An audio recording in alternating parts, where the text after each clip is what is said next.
वळूयात पुढच्या बातमीकडे। लेकीच्या प्रेमापोटी शरद पवार हे धृतराष्ट्र झालेत। शरद पवारांच्या वक्तव्यावर रुपाली पाटलांनी ही टीका केली आहे। शरद पवारांनी समस्त सुनांचा अपमान केलाय असं सुद्धा रुपाली पाटील म्हणतात। बारामतीच्या सुना आणि सासूरवाशिणी आता धडा शिकवणार असल्याचं सुद्धा रुपाली पाटील यांनी म्हटलंय।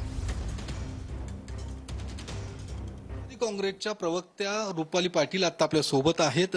शरद पवारांबद्दल तुम्ही एक फेसबुक पोस्ट केलेली आहे आणि लेकीच्या प्रेमापोटी कुठेतरी सासूरवाशीण महिलांचा त्यांनी अपमान केलेला आहे आणि त्या वक्तव्याचा पवार साहेबांनी जे वक्तव्य केले त्याचा निषेध तुम्ही व्यक्त केलेला आहे।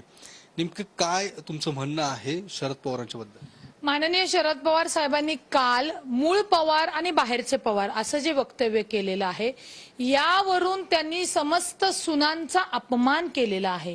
म्हणजे लेक ही लक्ष्मी आहे तर सून ही महालक्ष्मी हो। आणि ज्या पवार साहेबांनी महिला धोरण राबवलं, महिलांना सक्षमीकरणासाठीची धोरणं त्यांनी केली, तेच पवार साहेब काल आपल्याला विसंगत बोलताना दिसले।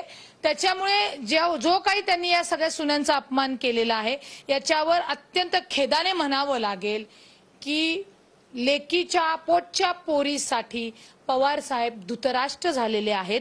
आणि म्हणून त्यांनी ही इलेक्शनच्या काळामध्ये त्यांनी सुप्रिया सुळेंना मतदान करा याच्याबद्दल काही बोलू दे, आम्हाला राग वाटला नसता, परंतु जी सून तुमच्या घरात आली, तुमचं कुटुंब तुमचं कुळ वाढवला आणि तिला जो सन्मान देण्याची वेळ येते त्यावेळी तिला दुधातल्या माशीप्रमाणे बाजूला काढणारं वक्तव्य कालचं होतं।